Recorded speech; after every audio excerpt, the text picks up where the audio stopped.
And you are listening to the Old Tube Radio Network. You're listening in the latest style at 27.085 megahertz. Channel 11, Old Tube Radio. In wonderful Fresno, California. Mr. Announcer and the jingle singers are correct. From Fresno, California, Central California, the Old Tube Radio Network. Broadcasting yet again on a Saturday evening, awaiting the tube radios from our tube radio operators and reliving the way it sounded on your CB radio back from 1958 to 1978 when tube radios were the thing. The Old Tube Radio Network listening. 135, 135. And number 7. 25. All right, we've got 3 in the queue. Jerry and Ed, I believe there is plenty of room up in the green room.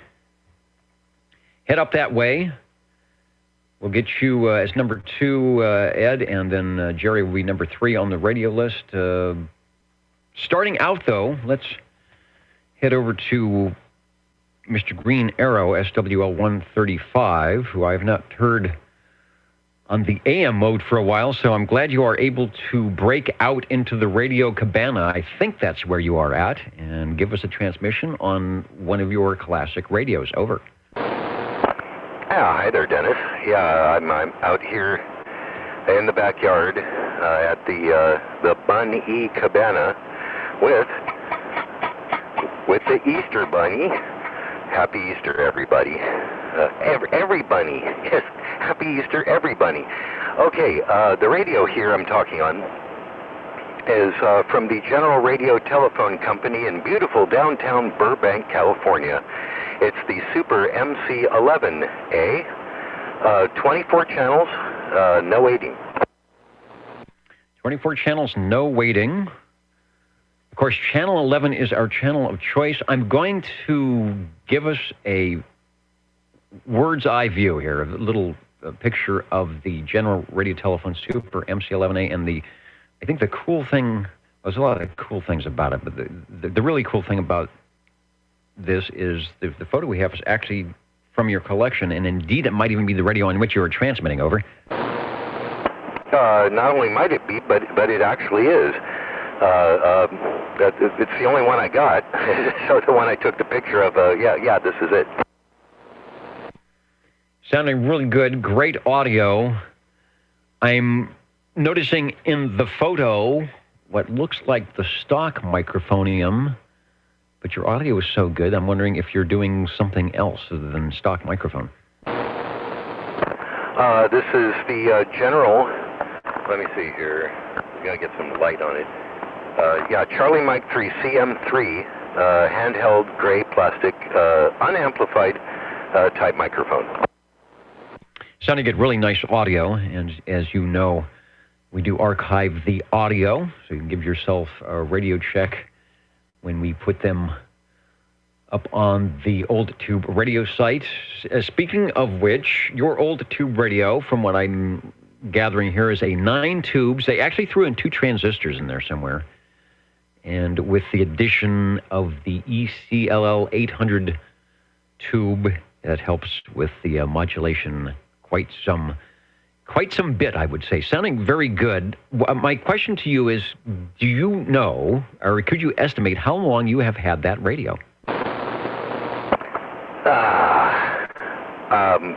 Somewhere around 10 years. Okay. I know we've been checking it in for quite some time, but I just don't know how long since we've been doing the net here for over 30 years. I kind of lose track on which radios come and go. And some of our operators have multiple issues of the same radio. Beautiful downtown Burbank. I don't know what the address is for General Radio Telephone. It'd be interesting to find out what is actually there these days. My guess is it isn't someone on the kitchen table making the Super MC series. They would probably be up to about a Super MC 112 by now, maybe. Give us another transmission, Cliff. I'm glad you brought it by. Always good audio from the general radio telephones. Oh, and the mystery 24th channel, would it be the infamous 22A, or as general radio telephone often did, I think they stuck in the Civil Air Patrol frequency. I wonder if you know which is the 24th channel in there. You know, I've not checked it out. I really, now that you mention it, I should put the RF gizmo mabob on this thing and see what it shows. But I don't know. All right, I'm going to guess it might be a Civil Air Patrol frequency, which could, but not necessarily would, put it in the 26 megahertz range. Doing a good job. All right, we're going to bring some of the other operators up. Thanks for getting us started off tonight, and as I have mentioned many times in the past, we really enjoy all the photos of your great collection, which we use quite often as those models or makes check in. And Cliff has a way of making sure that when he takes a photo, the radio is typically, if it has channel 11, displaying it in the window, the channel selector window. And when he can, and I'm not sure how he does it, because I never see a hand in the picture, that the radio is on and maybe even transmitting, if that will enhance something in the photo. So thanks, Cliff, for your many years of photography there. Hey, no problem. Another interesting thing on this radio is the Channel 9 area of the transmit receive audio display says help above Channel 9. So I guess people would know, hey, that's where you go. Anyway, thanks for letting me check it in. I'm glad you like the pretty photos and stuff. And now that the weather's nicer, I'll be out here more often. So we'll catch you next time. See ya. All right, sounding good. And radio number 2 is Mr. Ed. Step up to the microphonium. I see I didn't put a link into the video on the main page, and I will do that now. So if anybody's looking for the video on the main page, I'm going to see if I can grab that up there so you can get it. So in the meantime, let's go to radio number 2 and SWL7. Oh, that would be me with the E.F. Johnson Messenger 223. From General Radio Telephone, that made some really nifty radios, to E.F. Johnson that did the same. And I do believe the 223, when we're talking about their tube series, the Viking, the Messenger 1, the Messenger 2, the Whiteface, Blackface, and the 223, probably their most popular radio. Sounding good. Give us a transmission, and I'll see if I can find a picture of the E.F. Johnson 223 likeness here. Oh, well, there you go. There's been a couple of slight modifications to this one. I do mean slight. Some LEDs, blue lights, for the S meter and channel selector, which looks really nice. Some buffalo nickels were put in place on the knobs instead of the little discs that were in there, and also operating with a Silver Eagle D104. Great audio. The Johnsons, always known for great audio. They could do that because they had a lot of practice with the boat anchor big iron transmitters that they were making for the amateur radio group. And indeed, you might hear when Skipland is in some E.F. Johnson radios, not Class D, Viking, Valiants, and Rangers, with some great audio as well. So they just kind of toned things down to get that 5-watt DC input so the FCC would type accept it. And this radio is a winner for them. Great beginning radio for a lot of people with the S meter, the 23 channels, and basic operation. No tuning and loading or fiddling with any controls except the ones absolutely necessary. And you definitely have a one-of-the-kind there with the Buffalo Nickels. Have you ever tried to read the dates on those? Yeah, actually, they're modern ones. They're not the old ones. Of course, that would be worth a bit more. Probably, unless it was something really worth a lot, and then the fact that they were sort of mangled into the Well, they're not mangled. I guess if you were a true coin collector, you might say that they were mangled. If they were not in a PCS or PCG or rating case. But I think that just from the way you describe them, that they belong right there on that particular radio, being the E.F. Johnson Messenger 223. Give us another transmission. Thanks for bringing by Radio 2 tonight. Oh, there you go. Well, if the new ones ever drop out, I've collected coins for many years, and I have some old Buffalo nickels, so I can replace it with some good old ones. There we go. Anyway, with that, we'll let you get to the next guy, because I know there's someone else in the green room. All right. He's eating all the chocolate chip cookies. Thanks for Radio 2, the E.F. Johnson Messenger 223. Let's head, where are we going? Oh, Madera Heights and SWL 25. Hello, Radio. And hello, Radio. By golly, that radio sounded great, 223. Actually, I have one. Just need to get it working. Transmit's fine, but I lost the receiver on it, so I'm sure it's a minor issue. Anyway, Dennis, checking in again, as Johnny Carson would say, beautiful downtown Burbank, California.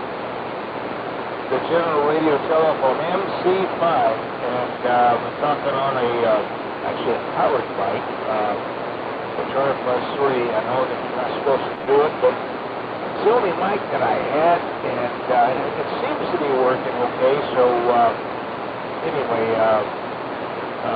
yeah, the MC5 General Radio Telephone. Back to you, Dennis.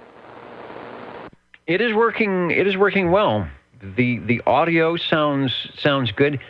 There is a little, I'm going to say it's a little bit of fuzziness, but that could be my noise level tonight, but it's got plenty of audio. I had a photo. Let me get the MC5 queued up, and we'll put it on the video side. Another very popular radio for like the E.F. Johnson for General Radio Telephone. The MC5 was a big seller for them. Late 1962, 1963. If you've got a catalog, probably some CB catalog in the 1963, I bet you will find an ad for that radio. Courtesy of SWL 45, we've got a great picture. We'll go back to you for transmission. Okay, well, that's about it. Oh boy, VFO was an 8-channel crystal control transmit, I think. And I just have one secret little thing here, which I'll be happy to demonstrate for you. Okay, I'm all ears. Over.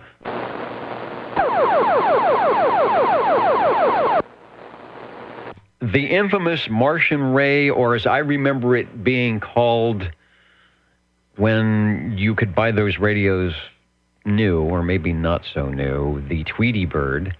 The interesting thing about that is the MC5 was the last radio that General Radio Telephone produced with the tone call, the tone signal. The FCC asked them to get rid of it, and they did on the MC6 and replaced it with the bullhorn. Where is that tone signal? What switch? We're looking at the radio right now. What switch initiates that, or is that something you do through the microphone only? Oh, no, it has nothing to do with the microphone. It's just below the S meter in the middle of the radio. There's a little button that's spring-loaded, and you don't have to push the PTT switch on the mic. You just push that button down, and that's what happens. It's a great way to jam. Of course, I'm not a jammer, but if you wanted to be a jammer, that would be a good thing to do. But I would not recommend it, and I'm not recommending it. Anyway, back to you, Dennis. Yeah, no malicious interference on the old Tube Radio Network. 7 tubes. I did all that with 7 tubes. All 6-volt tubes. There is a schematic for the General Radio Telephone MC5 at oldtuberadio.com, and the sales price on that was just shy of $200 back in 1962 and 1963. Thanks for bringing by Radio 3 at 854, the General Radio Telephone MC5 on the old Tube Radio Network. Burrico JR. break. OTR, go ahead, please. Well, thank you, Dennis. Bring to you one of the last of the old tube type radios from Colt. The Colt Midnight Special 40 channel. All right, we're going from 1962, 1963 to the final chassis. There was a very popular 40-channel Panasonic chassis that pretty much served all the 40-channel tube radios. There were a few of them. There weren't many, of course, but there were a few. And Phil, WL56 is on one of them. That's a very pretty radio. I've got a shot of the Colt Midnight Special. We'll pop it into the video here as you take another transmission. You've got a lot. You've got a lot of audio. Over. Well, very good. It is a pretty radio.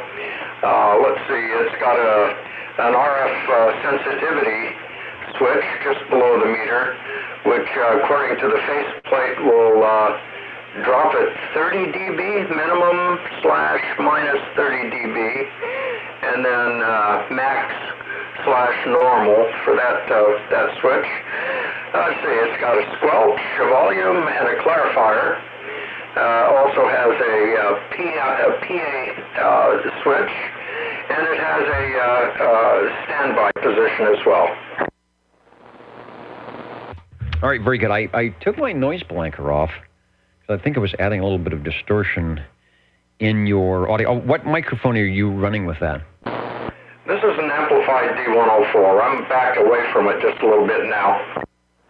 Okay, yeah, I think you have it probably right to the max because I'm noticing just a slight bit of flat topping coming in even without the noise blanker on, but it's plenty loud. Plenty loud, and I'm looking at the controls. Some of those had the range expand or the range boost on that, but some of them substituted other things. I'm just wondering if you've got the range boost on that. No, I don't. I turned the mic gain down just a smite, but no, the only thing it has is for receive sensitivity. Okay, that's probably where they switched in, gave you an RF, sort of an RF gain switch. Yeah, you know, that helped.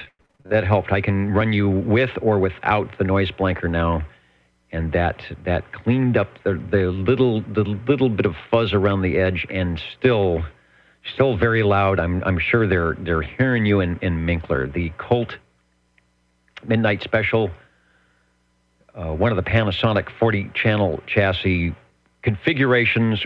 We don't hear that one that often on the old Tube Radio Network. If you're a fan of the 40-channel radios, maybe you've got one of the GTX 5000s, or what was it, the T240D and the T-Berry Model T. The likes of those would be the same radio if you take the case off, basically. Give us another transmission. Thanks for Radio 4, the Colt Midnight Special.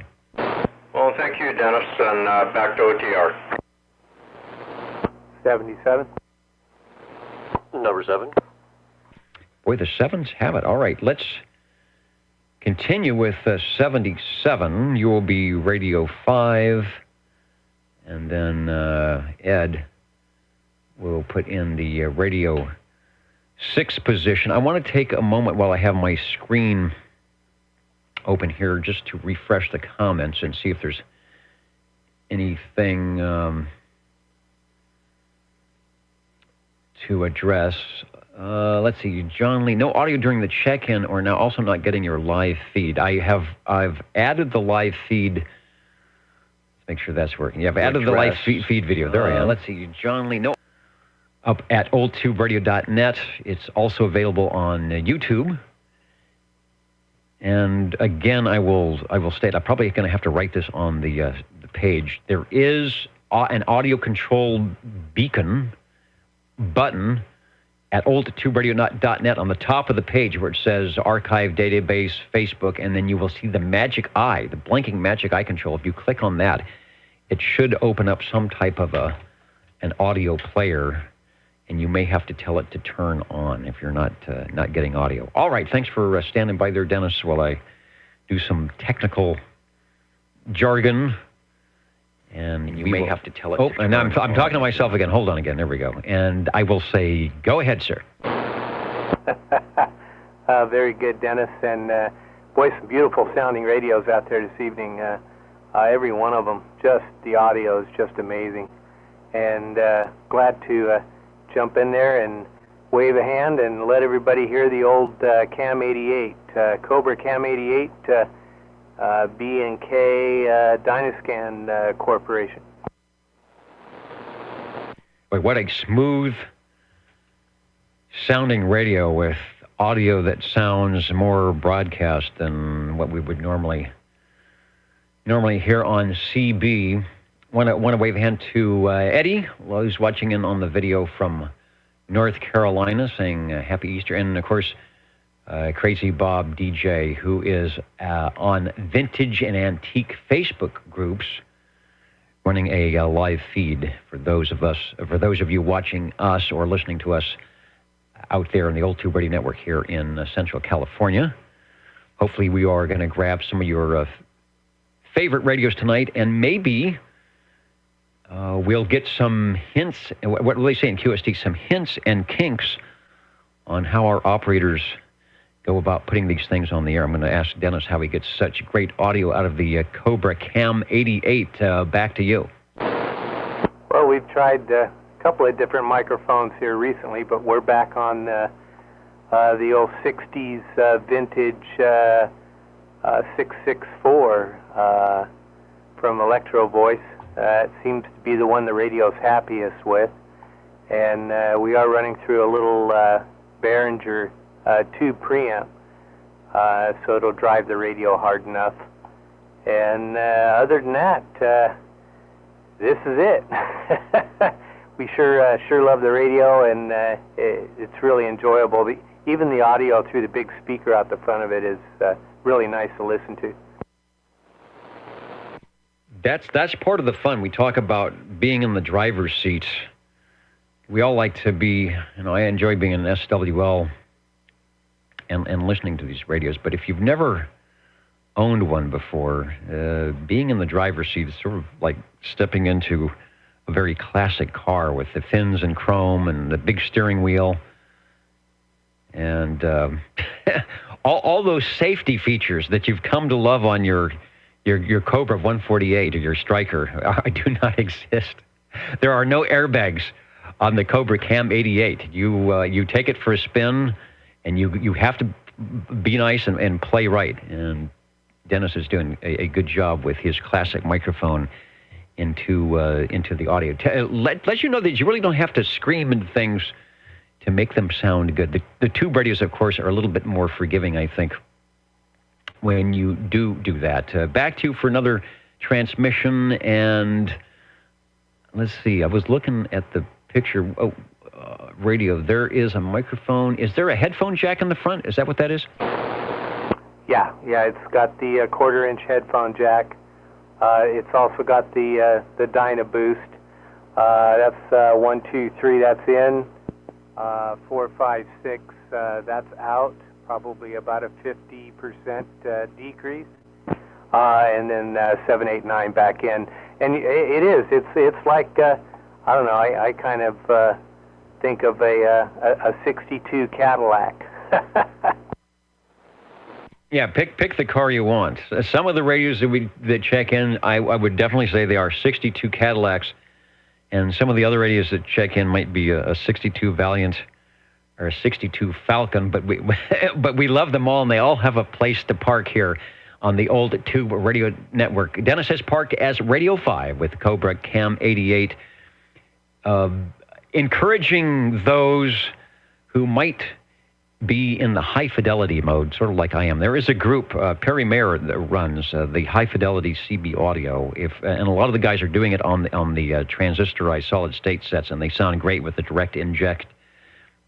Your audio boards, your compressors, your vintage microphones, equalizers will do just as well, maybe even better, but just as well on the tube radios as well. So don't count those out. Thanks for Radio 5. We'll take another transmission on the Cobra, and then we'll head over to SWL 7. Thanks, Dennis. Okay. Thank you very much, and another enjoyable evening, and everybody enjoy their Easter and have a safe Easter. Like the Easter Bunny told us at the beginning of the program here, bok, bok, bok, and stay safe out there. Thank you, Dennis. SWL7 with radio number 6 at 9:08. The Jingle Singers are just we got a lot of radios tonight. They're hanging out by the donuts. And they're kind of saying, well, if we don't have to sing tonight, let's listen to some radios. And let's listen to some radios. Hello, Ed. And hello, Dennis, and all the SWLs out there. This time, bringing the Tram TR27 Echo, 23-channel transmit and receive, along with the Electro Voice 638 microphone. Getting a good cross-section of radios this evening. I like that. The Tram TR27E. Those of you may be familiar with some of the Tram Diamond, the later ones in the wood case. We're going to go back again to, seems to be a popular year, 1963, I think, again, for the TR27 series. I believe this is the last in the line with the E model. I will try and find a photo of a Tram TR27E as Ed gives us another transmission. There you go. Well, actually, it looks like there's already one up on OTR, oldtuberadio.net, that is, and it's actually this radio. So you're looking at the very one I am broadcasting on. That is a big son of a gun. I love that giant S meter with the, what is it, about a 2.5-foot needle. When you peg that meter, you can actually bend the needle on that one, I think. Well, it also takes quite a signal, because this thing goes up to 60 over. You can reach up there to about 40, and I know you're close. So to be a 60, I think you probably have to park underneath my antenna. But yes, nothing small about this radio. That speaker panel is a 5x7, and the S meter is 3 inches tall and 3.5 inches wide. It gives you an idea of just what the size of the darn thing is.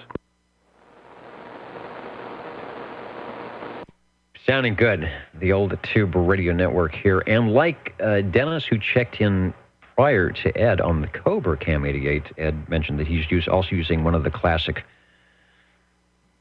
I want to say 50s or 60s microphone. It is revered by the Collins people. A lot of the Collins guys, if you're listening to the Collins nets on some of the amateur radio things, like the EV. Is it 637 is the number? 638. It's the one with the bifurcated head. Definitely a nice, a little heavy chunk of metal. Yeah, the EV 638. It doesn't have a full, like a radio station broadcast frequency response, but it's got the frequency response tailored more for what the radio will do. So you end up not picking up a lot of frequencies you don't want. And because it is the way it is, it works well impedance-wise for the tube radio sets. So another thing to try on any radio for that matter is just swapping out the microphones. Doesn't necessarily have to be amplified. And if you've got the classic old tube radios on AM, where you're in the AM mode, sort of the personality, your voice personality comes across a little bit better than it does on sideband.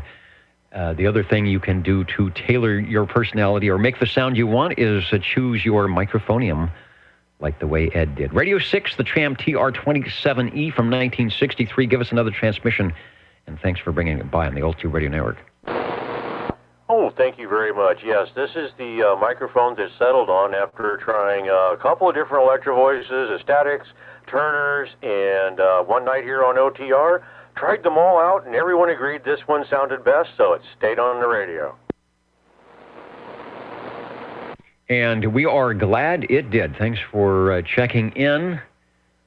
Jingle Singers are, they're getting ready to do their thing. Want to say hello to Brian, the mighty KUH, in his Radio Shack tonight, warming up the Drakes, probably. Of course, as always, from Northeast Georgia, Butterbean waving a hand to all. And the Old Tube Radio Network. Also, John is looking for some information, schematics perhaps, on a Redicom, REDICOMM Model 10-2A.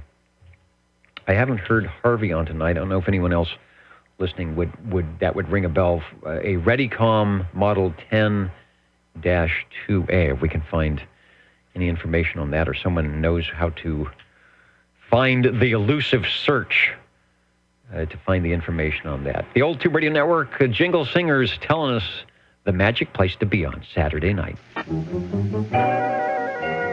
How do you do? Ladies and gentlemen, greetings to you. Wherever you are, for music and the latest news from home and from afar, the station for you is OTR, Old Tube Radio. The station for you is OTR. 45. And I do hear 45. Hello, Paul. Try there. Boy, it's a long time to get on tonight. That's nice. You're busy. I want to check in my Apelco AR9. All right, we are starting from the first in the alphabet, and we're going back to the A's. We've never tried an alphabetical check-in before. I don't know how that would work, but Apelco, and let's see, APELCO, and you said the model number is AR9, over? AR-9. Wow, all right. This sounds like 1962 or before. You're taxing our archives here. We'll see if I can find anything from Apelco to give us a little bird's eye view. Let's see if we got some pictures for the AR9. Yes, we do. Oh, and in fact, it looks like it may be out of the ever-popular collection over there. Give us another transmission. Tell us something about this interesting radio. Yeah, okay. This radio is made by Raytheon. The company's still in business. They started out in 1922, and they're still going pretty strong. I don't know how much, but if they're not selling 22 Bs, they're doing pretty good. Anyway, this is manufactured in San Francisco. This radio here was. And I believe it's IQ61. This is being out. It's just a plain front radio, and easy, nothing to see. There's no gauges or anything on the thing. The weird thing about it, you've got a flip switch down there. You can see a toggle switch. You've got to pick that up for on for transmit. Then you have to talk on the theater microphone off at the same time. So they're trying to keep you busy on the thing. But that's about it, Dennis.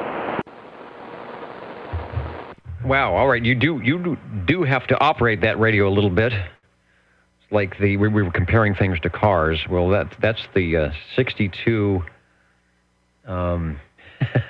That's the 62 Nash. I don't think they made one. The Nash Rambler with the manual transmission. Very interesting radio. I don't see an S meter. I see the channel selector. The microphone is right in front. That is a really cool, interesting-looking microphone. And I'm going to assume from the audio that we're hearing, which sounds classic old tube radio, it doesn't have a lot of fidelity. What do I mean by that? A lot of high frequencies and a lot of low frequencies. It's a lot of mid-range frequencies. So could I assume that the microphonium that we're seeing in the photo here is the one that you're using? That is correct. That's the stock mic hardwired into the radio. It's made by Raytheon, too. The microphone is also. So I can't tell you anything about the element because I can't find any information on it. Sam says it doesn't say anything about what it is. It just says they got an off and on switch on it. Sure, we know that. But anyway, so I don't know what kind of element it's got on it. You might have a better idea than I do about you there.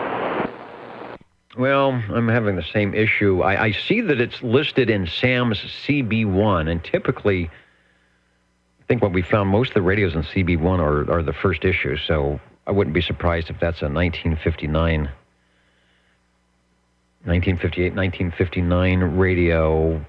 And it makes sense. The early radios didn't have S meters.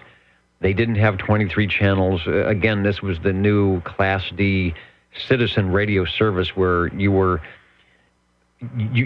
licensed the radio, not yourself like you do in amateur radio. So you had KEO 8492 base and Unit 1 and Unit 2 and Unit 3. So you may have bought, if these went DC, 4 of these radios, and you put one in each car or used it for your business. And that's the way the FCC intended for the CB 11-meter Class D thing to go. And it got out of hand very quickly, and the manufacturers sort of took advantage of it. But back in the day when they just had to make a radio that was somewhat simple to use, although you're telling me the contortions you have to do to get the thing to transmit. But that's not unusual for a 1959 radio where they didn't have a push-to-talk microphone. That is so classic. Radio 7, the Apelco AR9 by Raytheon. It's doing a good job. We should give you extra points, like a car show where they bring in the unrestored Buick, and it's got the original chrome and the original paint and the original upholstery. You've got the unrestored radio. It sounds great. Give us another transmission, and thanks for bringing it by. Over. Yeah. Okay, my antenna light is not working on the thing. There's no lights at all on this radio. You can't hardly see what's going on. There's a little hole. Its articulation is pretty bad in the radio. You don't have very many louvers in it, and you got to really look hard to see the light and the tubes glowing and the light that's all through. So, I tell you what, it's a neat old radio. Really like it. Thanks, Dennis, and check it in. All right, and just a quick question. I may know the answer to this. I can't tell from the photo, but I'm thinking that maybe that microphonium is hardwired into the cabinet. That is to say, there's no microphone jack or plug, because it would be interesting to see how that would play with some amplification on the modulation. But I think it sounds great, and if it's a hardwired microphonium, then that's the way it should sound.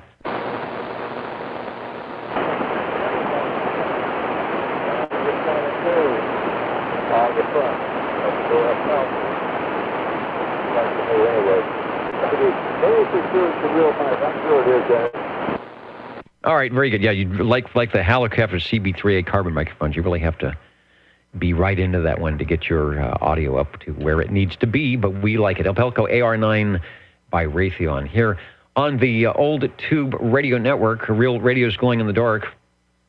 We are transmitting from Central California. We do this every Saturday beginning at 8 p.m. Pacific Daylight Time now, and believe it or not, we have been doing this for 34 years. Obviously, we haven't been streaming audio or doing video for that long, but we have been doing what you've been hearing, just hanging out here and letting the stations come by and taking a transmission. And this is the way, for those of you who were out there in the 60s, this is basically the way things happened. You had a lot of groups that were on various channels, and you would maybe go through the channels and say hi to your friends. Some channels used handles exclusively. Some channels, I know where I grew up in LA, there were some channels that you had to use your call letters. You couldn't get anybody to talk to you if you were using a handle. You had to come on with your call letters. They used to call it a legal channel, even though in theory, all channels are legal. The Old Tube Radio Network, Real Radio's Glowing in the Dark. We are looking for Radio 8. Break OTR. And the Break OTR, hello, Phil. Looks like you might be Radio 8. Well, I just might be, or at least this Lafayette Comstat 25 Bravo might be. I think so. I'm glad you brought that by, because we had a discussion about what they were calling the furniture look over Crazy Bob, and the Facebook site there had a post about the futuristic furniture look. I'm not sure if that's quite a furniture look radio, because I don't think it has wood on the sides, but it does have the black dot dial. I will get a screenshot of it here shortly. Also, I wanted to mention Crazy Bob's comment about the Apelco AR9, or the radios like that. I know some of the DeWalds had the push-to-talk lever, and I think the Halocraft or CB1 had the push-to-talk lever. Now, henceforth, to be known as the flush-to-talk. And seeing as how the lever kind of reminds you of something in that little Radio Shack in the house, I like it, Bob. I never thought of that, and I've never heard of that. But the old flush to talk. All right, let's deal with radio number 8 here, and back to you, Phil. Thanks for letting me wax unpoetically there. Okay, well, it does have a range boost, and I just turned it into the off position, and we'll see if it works in the on position. 1, 2, 3. It works in the on position, and it sounds good. I'm going to say you have either the internal radio workings, or if you've got a amplified microphonium, it's definitely set up for the range boost to be on. While I'm talking here, I'm going to swap over from my video to the Lafayette Comstat 25B. That's a pretty radio. That actually reminds me of some of the stereo gear of the time. And a cool S meter. There is a red light. Do you have a red light on the far right-hand side? Yes, and it only blinks when I modulate. I have some radios where the light will blink when you modulate as well, but this one does not, only when I talk. All right, that is the wiggle meters and winking and blinking lights that are sometimes necessary to make sure that you're actually taking a proper transmission. This was, and I did not know this, but probably a lot of people did, but I didn't know this. This was one of the Panasonic chassis, and they were built, Panasonic built them for Lafayette. I wonder if the 25B is a clone of something else, as well as there were a lot of the Panasonic chassis running around. But it does sound good. You are radio number 8, and our first Lafayette of the evening. Give us a transmission, and thanks for, again, bringing it by. Well, thank you, Dennis, and by the by, I am using an amplified D104. Anyway, thanks, Dennis. Back to OTR. All right, really, really good sounding audio. That is a good choice. The D104, the amplification, you've got the range boost so you can back it off. That's nice. You can figure out if the room is real noisy, probably what you can do is maybe back the microphone way down, get close to it, and then turn on the range boost and control things that way. The Old Tube Radio Network, Real Radio is Glowing in the Dark, and the Jingle Singers telling us a little bit more. How do you do? Ladies and gentlemen, greetings to you. Wherever you are, your favorite... Boy, they're very weak. Might have a bad connection into the studio. OTR, the Old Tube Radio Network. The station for you is OTR. I'm going to have them check the cables over there. 45. Hello, Paul, over. Yeah, I got a little background back there. This is a radio you're probably familiar with. This is my Unica Town & Country MC-27, the one I had that started the last net. Yes, indeed. All right. Well, we had an Apelco. You're making me jump all over the board here tonight. So we had the A, and now we're at the other end of the alphabet with the Utica Town & Country. And I believe you said that is the MC-27, over? That's correct, MC-27. All right, I'm going to bring up a photo of that. We have two, actually. Let me bring up the one that says it's from your collection. And then maybe at some point we'll swap over to the one that's from Phil's collection. Interesting radio. Not a lot to that, but it's pretty. I like the chrome surround. And you can't go wrong knowing what you have to do with that one. You got a nice channel selector and on-off, and you are ready to go. Over. Yeah, this didn't give me fits, I'll tell you that. I'm going to hurt Phil's feelings on this radio. This is also a custom. Custom as in that's what they're calling it, a Town & Country custom, or something you did to make it custom? MC-27 custom. It's on the bottom of my dial where his is at. It doesn't show in the picture, but I didn't notice it till just recently. But anyway, Phil, hey, your radio is a lot better looking than this one. Well, that one looks pretty good. And again, it's got the classic the classic original microphone in the photo, are you using the sort of cream-colored microphonium? No, I'm not using that one there. I'm using the amplified microphone. I had trouble with the application on the thing, and that was part of the trouble I was talking out to you last week when I was trying to check it in. So I think it's solid now. Yeah, solid, very good. It has good audio. I'm going to say probably that radio has an output of 2 or 3 watts, maybe even less, because your signal is down a little bit from what I normally hear you, but the audio is actually pretty good, bringing it out of the noise. So probably not a real scorcher in the RF output department. I'm going to swap over to the Town and Country. His actually does look different. So it looks like they made some different versions on that. But I like it as well. There is a light. I didn't notice that it was on your... Now, that's interesting. There's a squelch knob. I'm going to have to go back to your...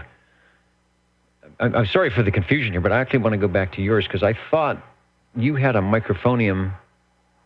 Okay, that is the microphone jack. It says squelch, and it looked like a headphone jack, but that's actually where the microphone goes. I got it now, over.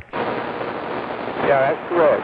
That's where the microphone's in at the bottom left-hand side there. And that's the same way on Phil's. But Phil's is, he's got a lot of lighting on it. I don't know what Phil's, I can't read it close enough to larger like this. I'd like to see it. Mine doesn't have all that lighting on it. You see it's just plain. A plain spot on the thing, but underneath that, spread it out. And see that, I'm kind of happy to see that on there. Anyway, it's a neat little radio, and I'm glad it's working again. Thanks for checking it again. Yeah, it's working well. I'm looking at Phil's radios now, and his has the Utica Town and Country little logo badge on the front, which, as you mentioned, yours does not. And then it looked like it may have had some other badge or something on the front, or applique that has fallen off. Utica Town and Country MC27. Now, this is interesting. I'm showing the manufacturing years 1960 through 1966, because could they have actually put that radio out for 6 years and not changed much of anything? Maybe that's why the custom came in. Who knows? $189.50 the original price. As you said, 6 crystal-controlled channels for transmit and receive, and indeed you could run 115-volt AC, 12-volt DC, or 6-volt DC, which was typical for the radios that came out probably prior to 1962 or so. There were still a lot of 6-volt autos running around, and you needed to have the capability to do that as well. Thanks, Paul, for bringing by Radio 9 from A to U tonight. I don't know if we have any Z radios or not. We'll have to stand by and see. Yeah, I'd like to say, too, I got a Town and Country side, so it's down there, not actually little upstate Town and Country is filtered on the right-hand side of mine on the speaker. And Phil doesn't have that on here. So that's quite a difference in the front of the thing. Anyway, thanks for taking the break.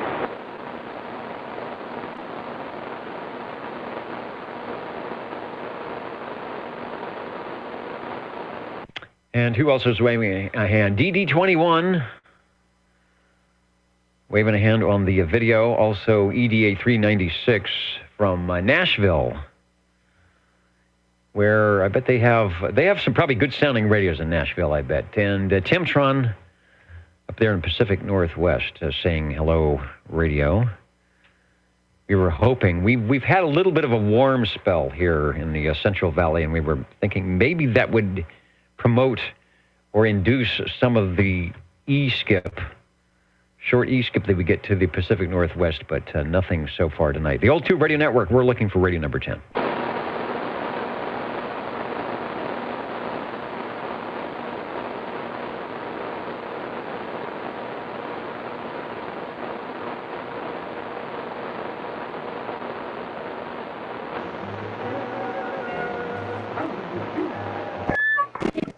Break OTR. The friendliest station for you by far is not... Sorry, you're doing a little technical things. I think we found the bad connection going to the other studio. Break OTR. Hello, Ed. Yes, bringing by the Browning Golden Eagle Mark III SSB, this time with the Browning banana mic. Wow, and it took us, we've been dealing with the seldom heard radios. So it took us 10 radios to get a Browning on the board tonight. Let me go to the Browning Labs and see if we can't muster up the Mark III SSB while you give us another transmission over. There we go. In fact, there we go. That's a Browning Golden Eagle right there, stacked on top of each other, mine side by side, taking up quite a little bit of desk space. And the on-the-air light tells me that then the needle over here on the transmitter is just about bouncing on the side. So it's telling me it's definitely working. Yeah, you notice that if you go to the, what is it, MOD selection on the transmitter, it really does mess up that that poor little meter needle, doesn't it? Oh, I'm telling you, this poor thing, you can actually hear it clacking if I get too close into it and starts kind of screaming a little bit. So yeah, it goes as far as it can. Well, that way you know you are sounding good in the neighborhood. The Browning Golden Eagle Mark III, not too much we can say about that hasn't already been said.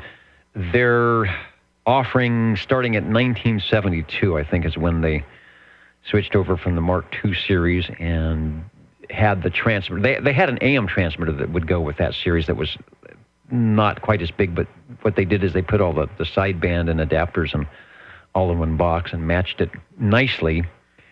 Browning had some great designers. They didn't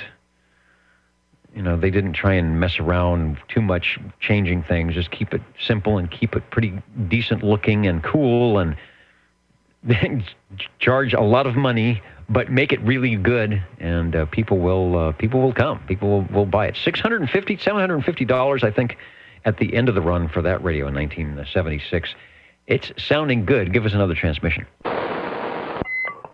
Well, I went ahead and changed microphones real quick since the one there you have in the picture has a Golden Eagle D104. Now this one has got the Golden Eagle D104 just like the picture. And it sounds good. And Breaker acknowledged. We'll get right with you there, Breaker. I like the sound of that D104. Yeah, it seems to pair up with this one quite nice, and it doesn't quite slam the needle like the banana mic does, so it doesn't seem to have as much drive, which is kind of weird, being this one's amplified and the other one isn't. Wow, Radio 10 sounding good. Have you ever tried, and I know you have to be careful because there's some nasty B-plus voltage coming off the King circuit, off the microphone jack there. Have you ever tried running the audio, the iBox stuff on the Browning? No, I haven't. I've thought about doing that and running everything through the audio gear that I have here, but that stays on the HF radio. Yeah, it's a bit of a challenge getting all the wires to key up. In fact, mine, I have a separate key switch, which is a really, really bad idea. I'm using an old J38 code key, so it has exposed terminals. You do not want to get your hand across the wrong terminals on that, because you will get, whatever it is, a 65 volts or something. You will know that you are keying up the wrong thing. But could be fun. I'd say you really don't need a Browning. Sounds like a Browning. It's very hard to make a Browning not sound like a Browning, regardless of what you're doing with compression and equalization, but it's kind of fun to try. Radio number 10, and I'll get to you, Breaker. Don't go away. Radio number 10, the Browning Golden Eagle Mark III SSB. Sounding great, Ed. Thanks for bringing it by. Oh, no problem. My pleasure. And yes, I accidentally keyed up while taking the mic out one day, and man, that sucker will bite you good. I don't know what the voltage is in it, but it hurts. It lets you know that the radio is working. All right, thank you for standing up. I think that was SWL20. There's somebody broke in there. OTR is listening. Yeah, number 20 here. I'm in the mobile. Yes, I have a 11-meter radio in the mobile, finally. And I wasn't supposed to work today, but I did. I don't know if I we'll make it home to do the actual check-in from a tube radio, but we'll do this. Well, that's a good thing. I can get you on the SWL check-in, and that way we can get you in. We got you 29. Now we've got SWL 20 checked in. And let's see, what was the question we had? Let me just look at it again to see if any of these names or numbers ring a bell. It's a Redicom, R-E-D-I-C-O-M-M, a Redicom Model 10-2A. Does that ring a bell? Over? It sounds familiar, like I've either seen it or heard it before. All right, one of our SWLs was just wondering if anybody out there had schematics or information on the Redicom Model 10-2A. So obviously it's something a little bit stealthy that may not be available in the SAMs. All right, you are sounding good, by the way. That mobile is, well, let me put it this way. It looks good on the meter. we can work on the audio a little bit, but it looks good on the meter. So stay safe. And if you are at the home QTH and we are still on, please do key up. Hey, Roger. What's the deal with the audio? Let me know. I just got this radio. It has a lot of forward movement on it, and it's okay. It's loud. It's very loud, and the signal is really good. It just sounds very restricted, like it's a microphone that doesn't really have a lot of, almost like a phone patch or something.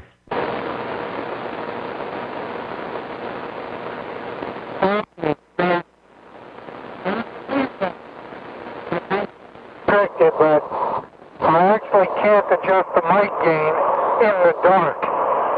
But I'll try and see. By the way, the voltage on the Browning King circuit, I believe, is around 90 volts. All right, I'm going to say it was 65. Can you still hear me? Oh, yeah. All right. The problem is, unless they're listening to oldtuberadio.net, they can't. So I want you to not play with the mic controls, but be safe and get home so we can talk to you. We are on 27095. Yes, I'm going to admit that. So you actually hit a channel selector switch. I'm going to go back down to 085, and hopefully you will find this there. Over. That's because I didn't hit the lock button. All right, now you are back. I think that is an old tube radio first. I don't think we've chased stations down to channel 10 before.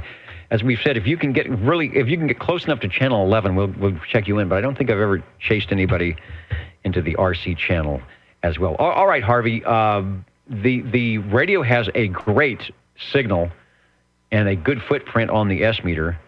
And it has loud audio, and obviously I'm responding to your queries, so no problem there. Just, I think fidelity-wise, we could work on that. Hey, Roger, I probably have to turn the mic gain down, but I can't quite do that right now.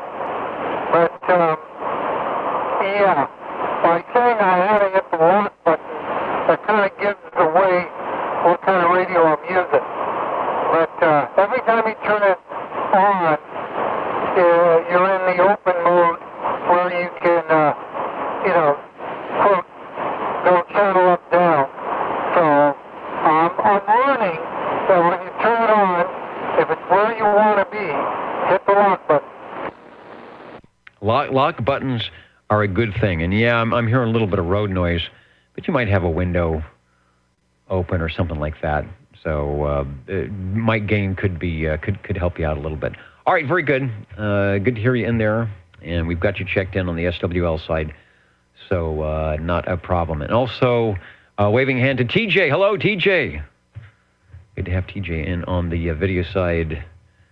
And boy, the letters are so small. It looks like it says KLJ 2125 is checking in on the Johnson Messenger. And we had one tonight. We had the Messenger 223. In the meantime, let me say that we are looking for radio number 11, if it's out there. Bronco OTR. And it might be out there. Break OTR, go ahead, please. Well, thank you, Dennis. I'd like to check in my general radio telephone, MC6. Ooh, don't get many of those. And I'm glad we got one because we always talk about the MC6 as sort of the poster child for the FCC being mean to general radio telephone with the MC5 and saying, get that tone signal out of there. So let me find, I hope we have a shot of a general radio telephone MC6. It probably isn't going to be much different than an MC5, but I want to see that little bullhorn that didn't exist. Oh, yeah, Paul's got a great shot for us. So over to you, Phil, for transmission. Thank you, Dennis. Okay. Yeah, hang on, Phil, one. Thank you. The quickie, go ahead. Yeah, does this sound a little bit better, Dennis? Talk some more, over. Okay. Yeah, I was able to look at the mic gain. It was basically up 90%. So I turned it way down to about half. Okay. I know what the issue is. It's you have that excessive forward modulation. I hate to use the word, but you have excessive swing. And I'm not sure, my radio just might not be handling. I had to take the noise blanker off. So there may be some issue with how things are matching in the fact when you're not talking and talking. It almost sounds like a mismatched amplifier. I'm just going to throw that out there. It sounds like a mismatched amplifier. Okay. Well, I turned the second thing down as far as it can go. So maybe that'll be better. All right, but the audio's there. The wind noise is down, and I'm still hearing you 100%. So not a problem there. And believe it or not, your audio is being archived, so you can actually go back and listen to how things sound. And you're saying, what was he complaining about? It sounds perfect. So anyway, you know how we can get picky. You are sounding great. You're putting in a dynamite signal, and not a problem. So be safe out there. Hey, Roger, appreciate it. First check I've had on this thing. Okay, I'll talk to you later. Thank you much. We'll be out. Thank you for Phil. Yes, thank you, Phil. Phil has Radio 11, which I'm going to pop up on the video screen here. And that is the Super MC6. We're going to use a shot from Paul's collection because he has just the greatest general radio telephone collection, and I like his outdoor shots. So there it is. There's the bullhorn switch underneath the S meter where once there was a tone call. And I don't think you can demonstrate the bullhorn while you're transmitting. You'd have to actually have a bullhorn set up. So anyway, let me stop talking and let's go over to Radio 11. Well, real good, and I think Harvey made an improvement on whatever he did. Sounded better on my end, anyway. Back to this radio, it's got kind of an interesting squelch on it. Most squelches, they'll hit and you have a sharp cutoff. This one, it's almost like a volume switch. The volume will fade, and then it'll cut in. The squelch will cut in. It's kind of interesting. Also, it has these extremely annoying and useless rack handles. All right, there's one thumbs down. I like that, Phil. One thumbs down for the rack handles, and all the MC series all had the rack handles, and we don't have anybody to talk to that was manufacturing those and why they did that. If it was for ease, carrying it in and out of the car, if they were trying to make it look like some piece of broadcast gear, that a lot of things had rack handles, or military gear, it's hard to say, or maybe the guys and gals at General Radio Telephone had been given a huge supply of these rack handles and had to do something with them. But got to say, it is unique. Like the sound of the radio, how do you, let's see, I'm looking if is there a spot switch on that? Because I notice it does have a tunable receive. No, it does not.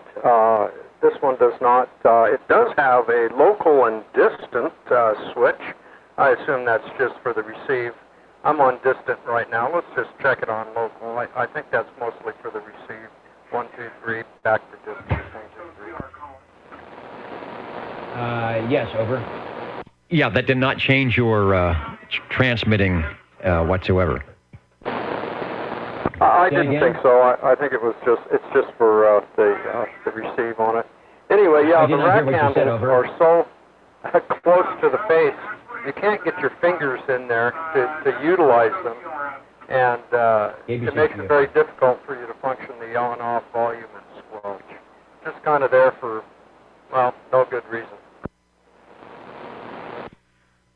Yeah, I'm trying. It's hard to get perspective, but I was looking at the rack handles. Some of them on the general radio telephone series will actually stick out a little bit farther, which might make things easier to get to. But on that one, as you said, it's kind of an impeding the controls. Radio 11. We're talking to Phil, who has a great collection of radios. This is one of them. It's a General Radio Telephone MC6. I was going to make a comment about the MC6. What was it? Oh, 1964. We had talked about the MC5 in 1962, 63, so this was their version for 1964, running 8 tubes. I think the MC5 had 7.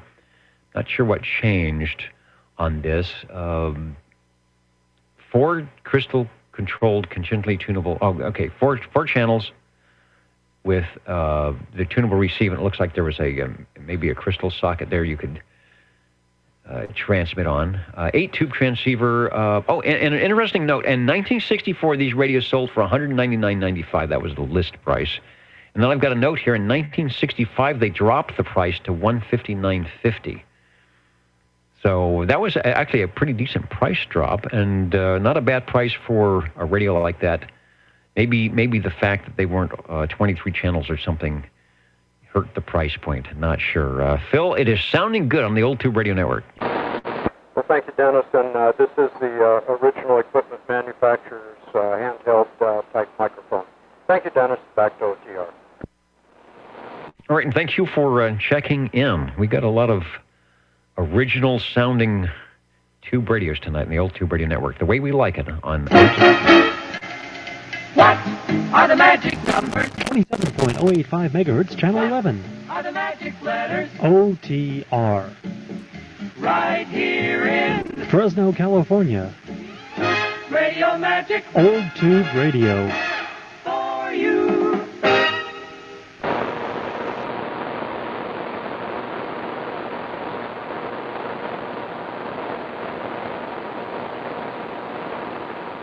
I think we finally got the connection fixed over to the other studio. We are looking for Radio 12.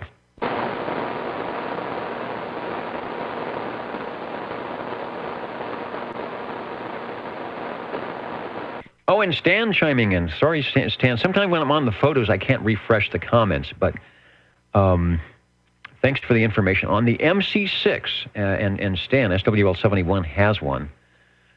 Difference from the MC5, it has no relay, so I'm assuming does that mean it's electronic switching? Usually you can tell you unplug the microphone, your audio, your receive sound goes away. And it uses a carbon microphone, which was pretty popular back in the day, and I bet that's what Phil was using. He said he was using the standard issue microphone. But he's saying it might be the only one that did. The Hallicrafters, the Little Phone series had carbon microphones. All the early Hallicrafters did. And you know what? I think if Chris gets out here, he's running an MC11A. And I know he runs the stock audio, and I thought he said there was a carbon microphone on that, but I'm not sure how he would know or would tell. And I know, Stan, you have heard that audio out of that radio, and that is just super fantastic. So interesting. Carbon microphone worked great for the telephone company. It worked great for Ma Bell, so why not General Radio Telephone? We are looking for radio number 12.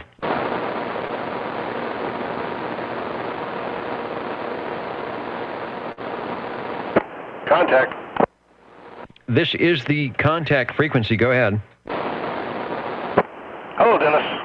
Requesting a late check-in, please. 70.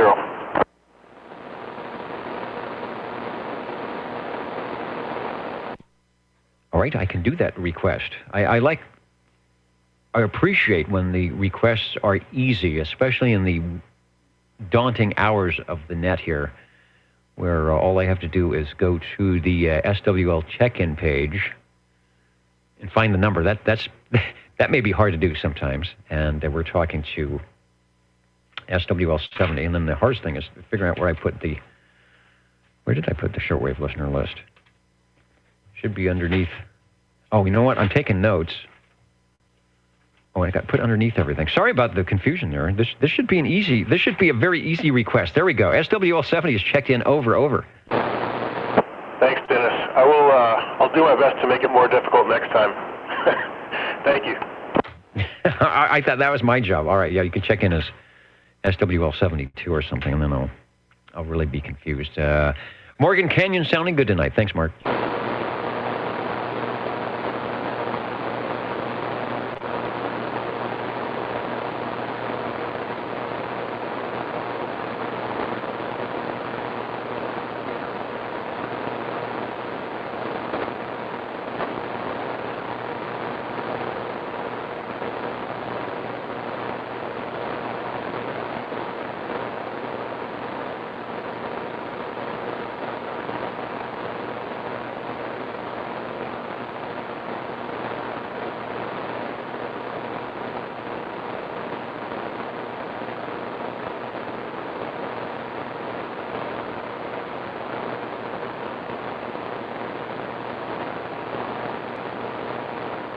And we've got, wow, it went by quickly tonight. We've got less than 10 minutes left.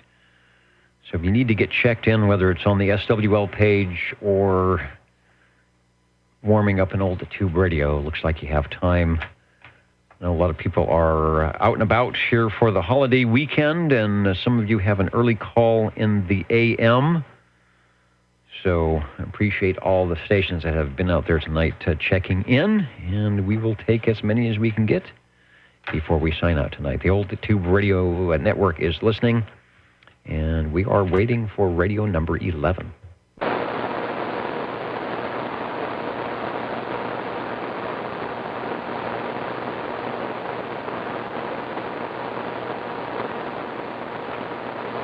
Make that radio 12. I just looked at the wrong list. We already had radio 11. That was the General Radio Telephone MC6. Looking for radio 12. Rico TR. And we might have radio 12. Hello, 56. Well, hello, Dennis. This is a Polytronics Polycom, and then underneath the orange light that illuminates when I key the microphonium, or is it pilot light? Anyway, there's a stylized N. Now, I don't know what that's for, but it's the Polycom. Well, maybe there is a Polytronics Polycom N, and there's an N8 channel. Let me see what's in the database here. Okay, I have an N. I guess we could clear things up. How many channels do you think you have? Do you have a 4 selector or an 8 selector? No, this is 4 selector, and the pilot light stays on when the radio's on, and then there's a mic light that illuminates when I key the mic. Yeah, it's eight channels.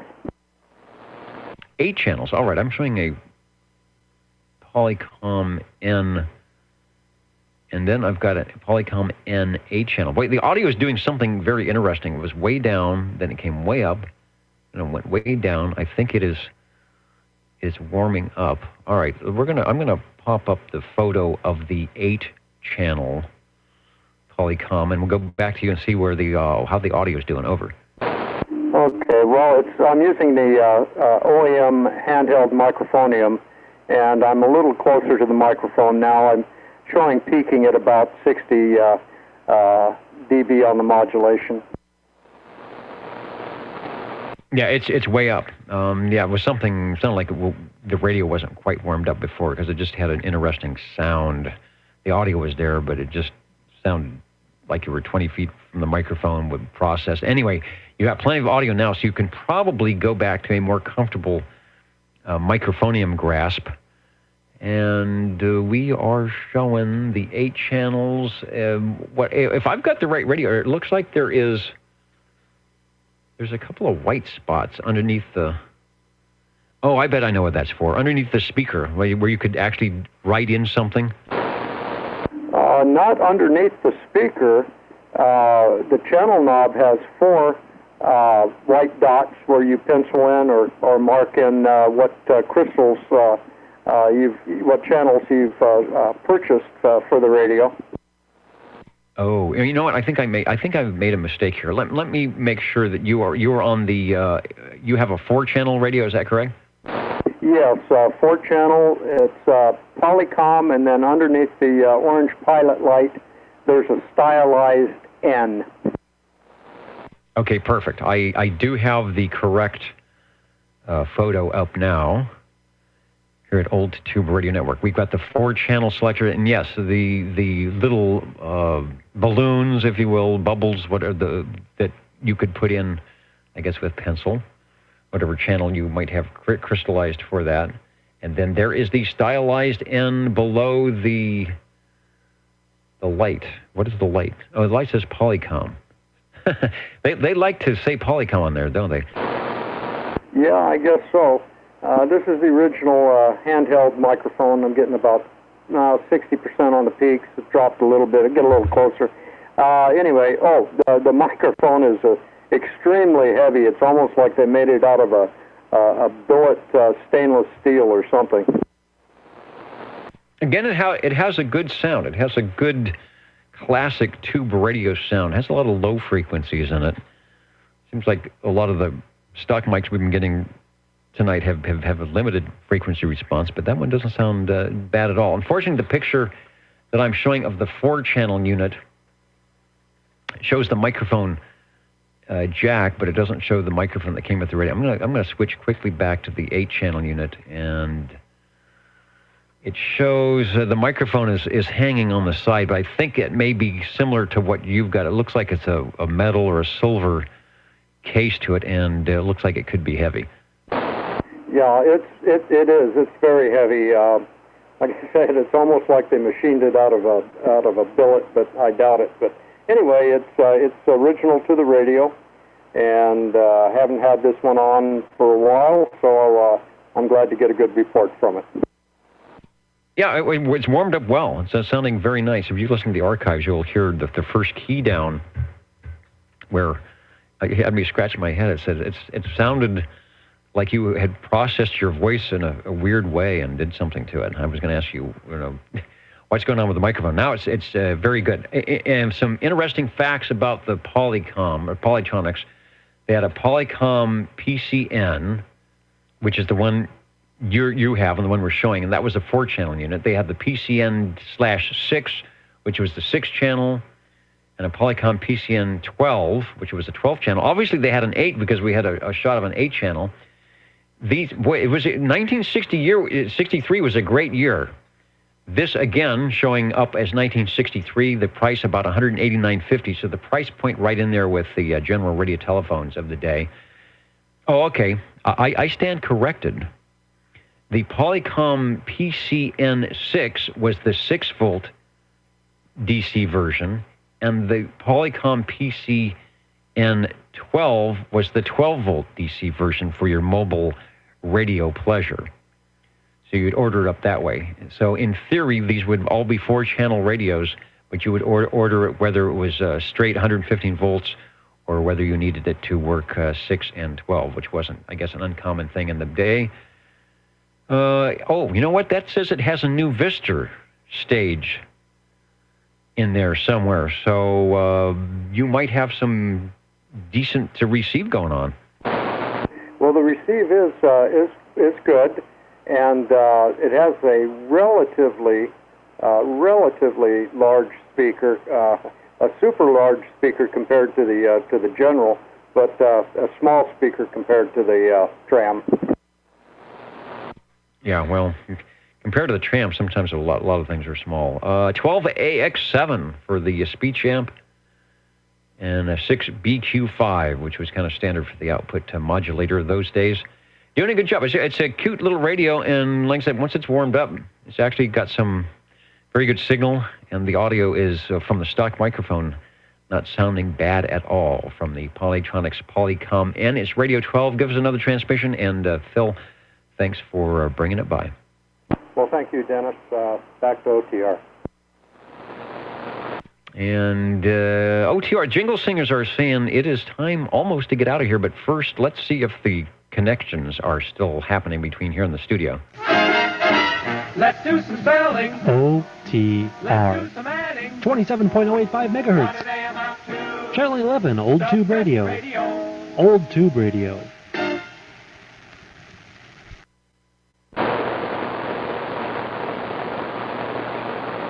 And Stan, SWL71 is mentioning that that is one of the radios, the first one that used a new Vister. And, he's calling it the Turner SR90. Thanks, Stan. The Turner SR90 ceramic microphone. Maybe that's why it has a little bit better fidelity than the Carbons. And I'm not sure what the other one that we heard was, but the Turner SR90 ceramic microphone that you don't want to drop on your foot. We're counting and amounting, and we still have room for radios and check-ins on the Old Tube Radio Network.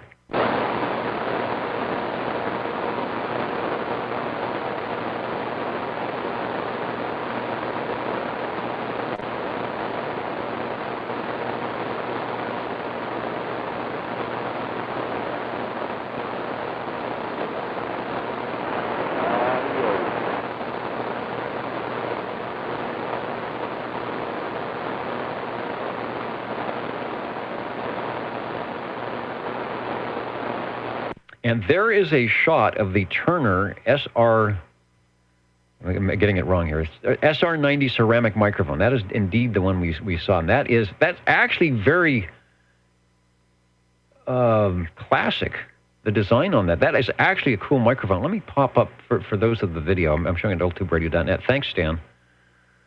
What a great piece of information that is. We talk about microphoniums a lot here, and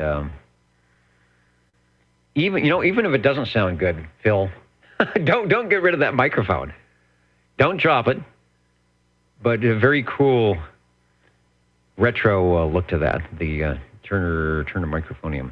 Very good. The Old Tube Radio Network. We are listening, counting and amounting on your Saturday evening. Number 20. Hello, 20. You made it back safely. That is a good thing. You betcha. Just made it in time. Anyway, didn't find anything when I quickly looked for Redicom, but I know I've seen it before somewhere. Anyway, the Browning Golden Beagle R68T68 by Browning Laboratories, custom D104 with the Browning medallion on the back of the microphone. Anyway, there we are. And I think I'll be on time next week. All right. Well, I'm sure whatever you were doing was necessary, and hopefully you were having fun. There's the Browning Eagle, the original Eagle. I guess the R68T68 is the original Golden Eagle. Let me put it that way. The original Eagle is the R27S23. This is the first Golden Eagle series, and sounds good. The mobile radio, just to go back to that for a second, was again real punchy, but and Phil agreed that when you back the audio off or back the gain down on the audio, that seemed to help. But still on a what's the word clarity issue, and I really think it has something to do with the how the radio or the audio is seeing the excessive RF gain during the modulation, and I'm thinking my receiver may just actually have a problem with that on AM. I turned the noise blanker off, and that helped a little bit. But again, don't go tearing things apart because it was working fine. Hey, Roger. Well, originally, when I kind of put the thing in the car, when I set it in there and I remove it, etc., I bump knobs and do all that. And I ended up putting the mic gain all the way at the top just about. So I was like really slamming it. But anyway, I lowered that and I lowered the other thing just about to the bottom. And we'll see. I'll find a happy place for all of it eventually. But anyway, in case it wasn't mentioned, Bill's got 2 weeks left at the shop. The shop, another 2 weeks. That's it, folks. And there are still a lot of old tube radios there. Some nice microphones and such.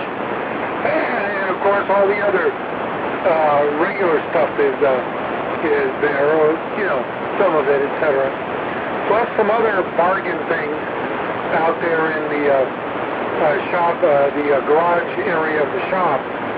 So it would be a good thing to kind of go down there the next 2 weeks and check it out. Yeah, we briefly chatted with Mr. Bill as he checked in. I think he mentioned that this weekend, or this Saturday, was the last weekend that he's probably going to be open for people to come in, but still the Monday through Friday regular business hours is still on and going strong. So as Harvey mentioned, time is running out to get in there and get some bargains for your Radio Shack. I checked in a bargain, I think, not last week, but the week before. The S9 R2700 combination was Bill's. I picked that up. And he's got others down there. Brownings, a couple of sonars, and a bunch of other stuff. So, wouldn't hurt to check it out. Okay, I'm going to go in and get something to eat. I have to work in the morning, so I'll be out. Okay, you know, a lot of us have things to do in the morning. The Jingle Singers said this. You're tuned to OTR, Channel 11, right here in Fresno, California. Stay with us Old Tube Radio. and be modern. And last call for radio check-ins.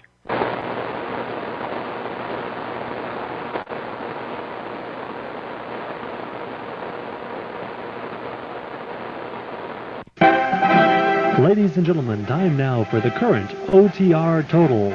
Current and final. I still think we have a loose wire over there. We'll check out the wiring after the program here. The Old Tube Radio Network. Running a little overtime, but I started late to do some paperwork mishap here, so I want to make sure anybody who was out there wanted to get checked in, got checked in. We did pretty good tonight for a holiday weekend. Hope you are staying safe and enjoying friends and family.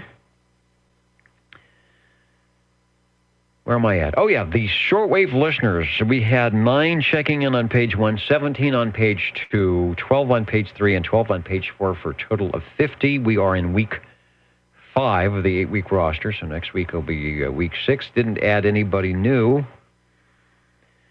When it came to radios, we made 12 on the list tonight. Had a very good representation, and a lot of the older, what I call unmodified original issues with the original microphones and nothing much done to try and make them any better than the way they came out of the box. And that's pretty cool here 50 years later. Out of the 12 radios tonight, the most heard manufacturer was General Radio Telephone with 3. And we actually started off with a General Radio Telephone with the Super MC11A from Mr. Green Arrow and the Easter Bunny. Good to hear them both on the net tonight. Radio number 2 tonight, the of Johnson Messenger 223 from Mr. Ed.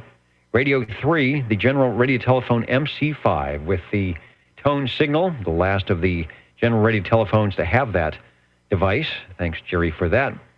Radio number 4, the Colt Midnight Special Hour, one and only 40-channel radio of the evening Thanks, Phil, for that one. Radio 5, 1017, Dennis on the Cobra Cam 88. Sounding good with the microphone and a little bit of, well, he was just using a preamp. I don't know if he was doing EQ or not, but making the audio sound nice and smooth. Radio number 6, Mr. Ed on the Tram TR27E with the Electro Voice 638. The Apelco AR9. Probably out of 1959 by Raytheon. Thanks, Paul, for an early version radio. Phil on his Lafayette Comstat 25B for that more modern look. The Panasonic chassis strikes again. Radio number 9, Paul on the Utica Town and Country MC27 Custom. Kind of like that radio. Nice and simple. Radio 10, Mr. Ed on the Browning Golden Eagle Mark III SSB. The General Radio Telephone MC6 from Phil with the bullhorn. And the Polytronics Polycom N for radio number 12. First with the new Vister. And as Stan mentions, the standard issue microphonium for the tube-type Polycom radios, the Polycom 2, the N, the Pro, the SR23, the Polycom 30, was that classic Turner SR90 ceramic microphone that we heard Phil talking on, and doing a good job of it. So with that, thanks everybody for your participation. I know sometimes it's hard to break away from the activities on a Saturday evening, but I appreciate all those that do to get us a couple of radios checking in, and we have been doing this for 34 years just because of that, our great tube radio operators that help us stay on the air. Also thanks to FrodexSearchLawrence.com, who keep our Nixie tubes running on the digital side, and thanks to all you listening from wherever you might be. oldtuberadio.net, YouTube video, those over on Facebook. Thanks, Crazy Bob, and the Facebook page there for linking up to us tonight. Hopefully you heard some of your favorite radios, or maybe got some ideas on how the radio sounded, or microphones you could use, and that's why we're here, just to have a good time and to get on the air. So hopefully wherever you're at, you haven't get on the air night like we do. It doesn't have to be old tube radios. It could be vintage radios, or just you know, sometimes it's a little bit quiet out there on the frequencies these days. So having a spot or a day or a time to come by and key down is a kind of a fun thing. I know there's a couple of old radio nights that go on as well. I've listened into.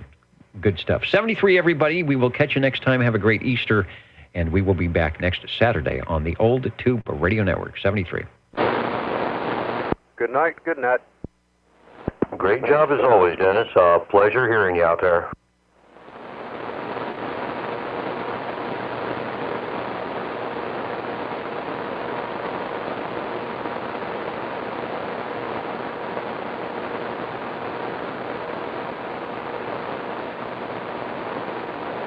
Oh, and happy Easter and Passover for those celebrating.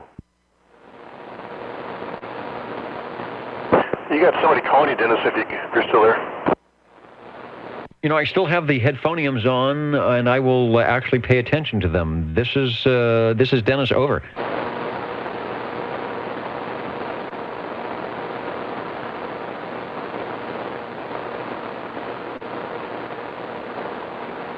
Did you get that?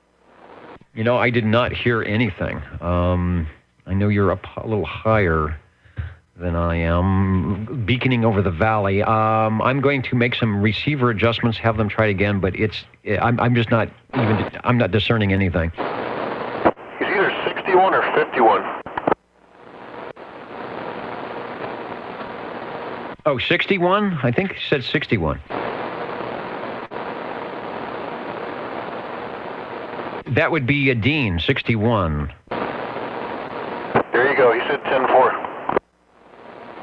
Okay, I'm sure the problem's on this end. Usually I hear him quite well. He might be in a different location or something like that. Boy, thanks for the 10-5, and thanks, Dean, for being patient and hanging out there. And because everything's still up. The tube is still lit. The video's still up. We are going to officially punch in SWL61 and the beacon that you are checked in all over the world. Okay, now I can delight the 6L6. Thanks, Mark. Thanks, Dean. And good night, everybody, on the Old Tube Radio Network. Wait a minute. how about one last one? I'm sorry. Oh, man, it makes me look bad if I still have everything lit up, which I do, that I would refuse a check-in of any sort, whether it's a relay, a mobile, an SWL, or in this case, a tube radio that looks like it's going to actually, I'm checking here, looks like it's going to actually change some of the stats. So you'll want to stay tuned for this. Go ahead 47. I'm checking you in on the SWL side, and I have the tube radio list ready. Over. Okay. I feel really bad. I don't mean to upset any of us. I'm just getting back from an Easter vigil service.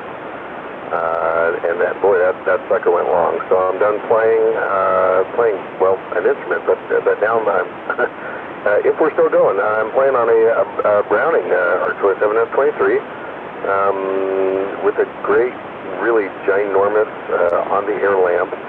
And I think that's all I'm going to say because it's late. You gotta get to bed.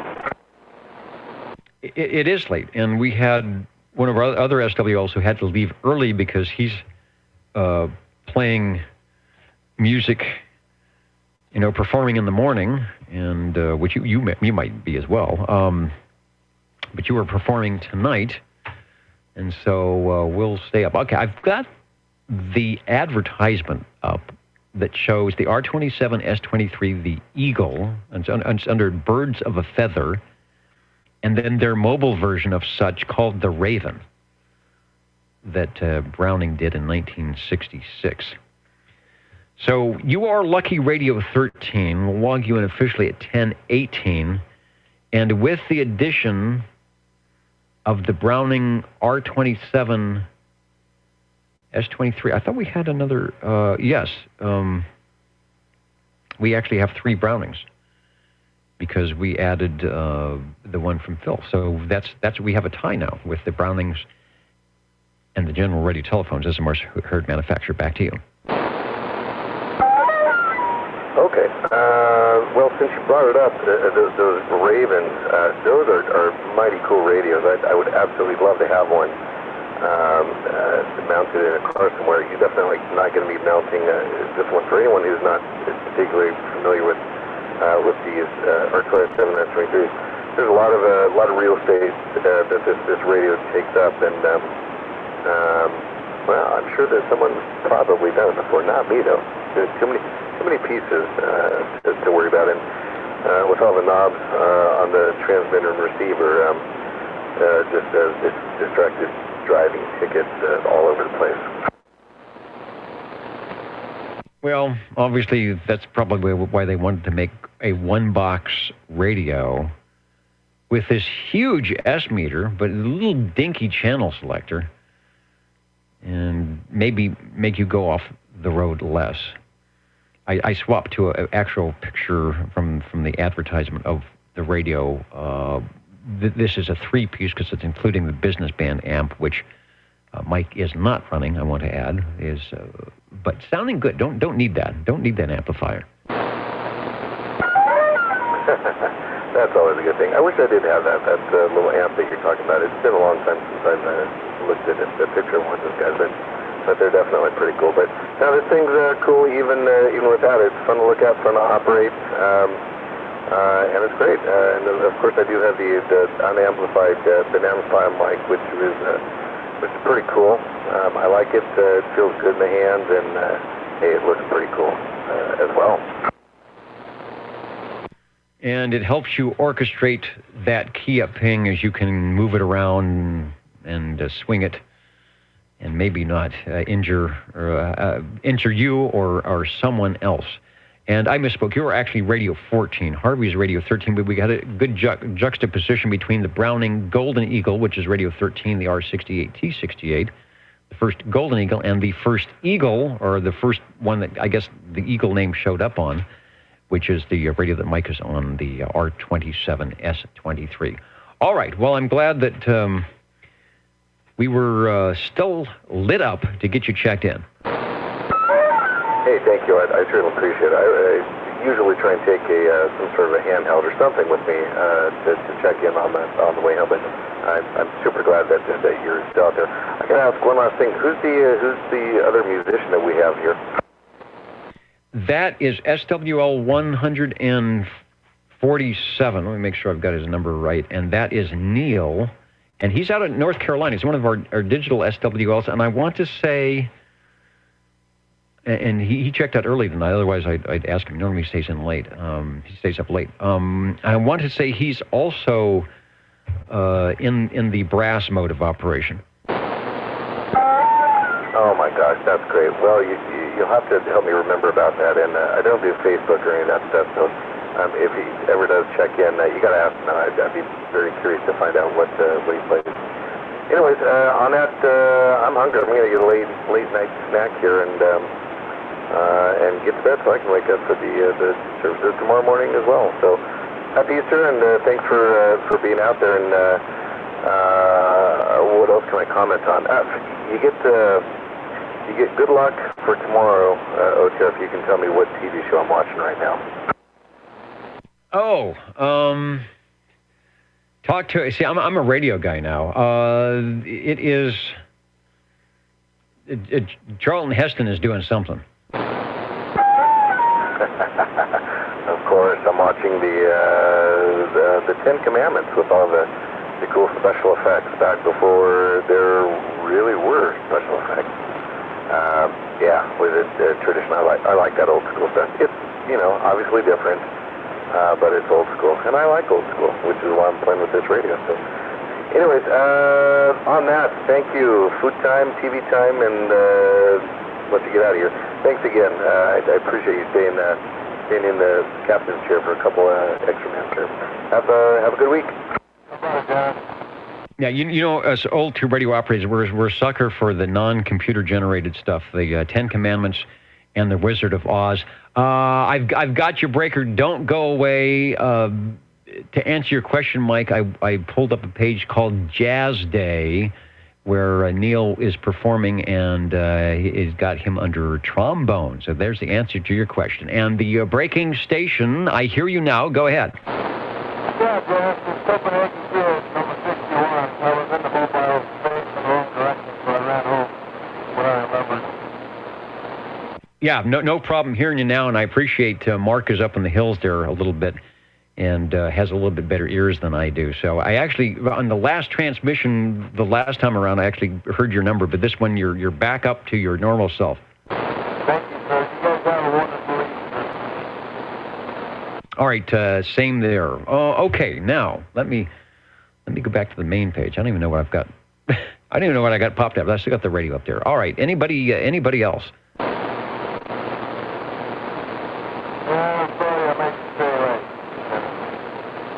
Hey, not a problem.